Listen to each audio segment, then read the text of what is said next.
the Wild was a movie we saw in class, and I want to make a film analysis of it.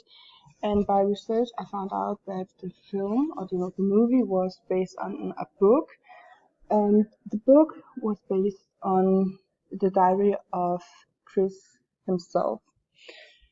By that, we can say that the whole movie is a biography of his life. So one of the first scene we see is the bedroom scene, which I called it, and we see Chris's mother. Just like an information, Chris is our main character. The whole movie is a biography of his life, as I said, and he went out into the wild to find out if he could handle life alone.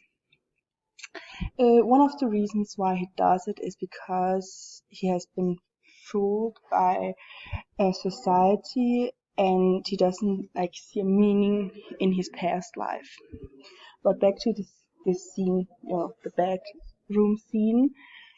Um, in this scene we see a mother who is very scared of her son. She wakes up by hearing the scream of Chris, who screams, "Help, mom!" And she's very scared and doesn't really know what's happening. Um, her Chris's dad also wakes up and tries to calm his wife, but she is like really messed up. This scene is very interesting because it's like when you saw the whole movie, you know that Chris dies in the end. So it could actually be that this scene is like a flash forward and that the mother heard of Chris's uh, dead and now like feels like a mess because she couldn't help her son. The scene is very dark, as you can see in this picture, which also makes the person who watches the movie feel like a dark atmosphere. There's no sounds, like some music or something, but only the real sounds in the background. Um, Lord Byron was born 22 January 1788, and he was a British poet and peer. And one of his like lines I chose was, "The great art of life is sensation, to feel that we exist even in pain." I personally think this line was very interesting because it's a reference to the movie.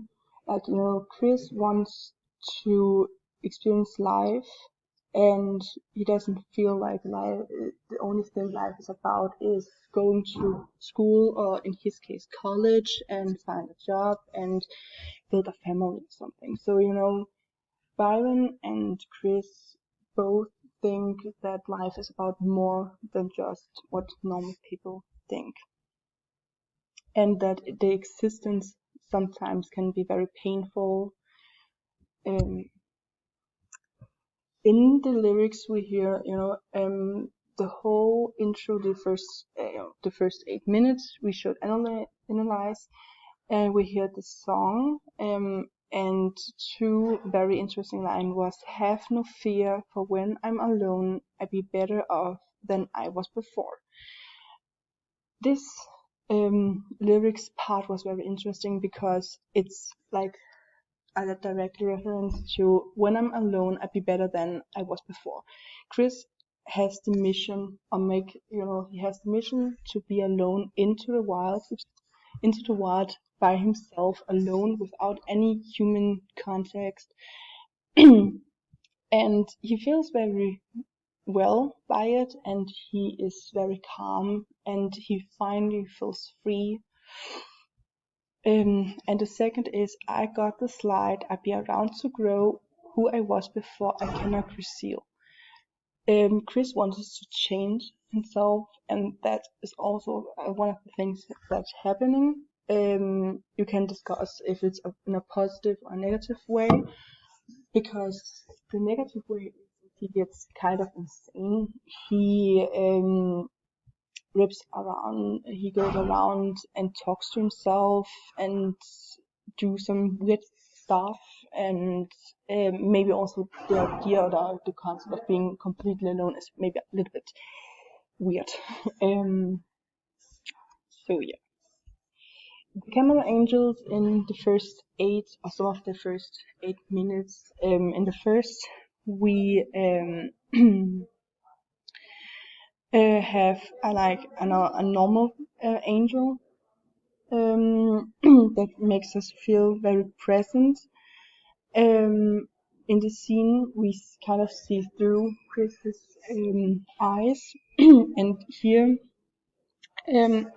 sorry, through the movie, Chris gives himself like a nickname that is Alexander Switrap, I think. And then we see it here. So that is also kind of a flash forward. In this scene, we like see in a normal perspective or camera angle. We see the big nature,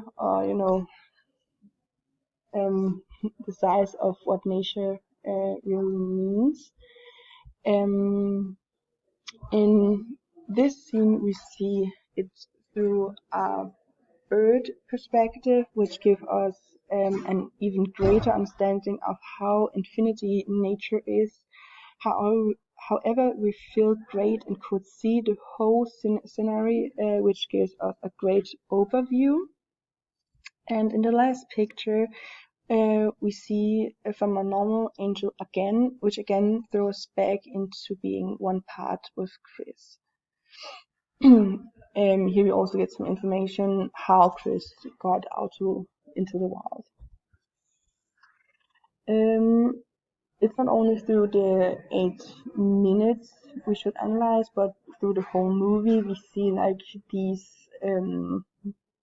scripts or this writing. But there's more into it. For example, here arrived here 2 days ago is like an information, because in the movie there are many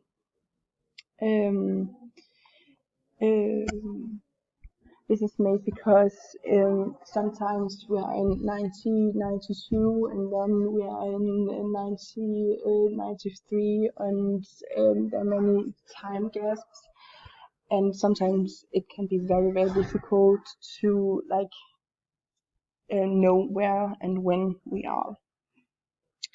But the writing is not only there for information. In the beginning, like I said, the film was based on a book, which in turn was based on Chris' own diary. He wrote this while he was traveling by himself and generally get away from society. The cards will though represent some real expectation from the real story behind the film or the movie.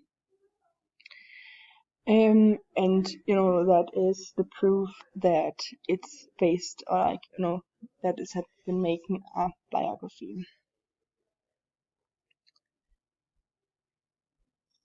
The line that's about as far as I can get you. It could be a sensation with nature. Throughout his journey, Chris has done his best to get as close to nature as possible, but may not even have the feeling that he has done well enough, as he constantly waits back to human flocks. He doesn't see these, that he goes back to to other humans in the 8 first minutes, but like I said, if you saw the movie, you know that he sometimes meets people and he's not alone then. So what I mean by it is that he tries to be as close to the nature as possible and be as close to his goal of being alone and try to survive by himself, but sometimes he couldn't handle it anymore.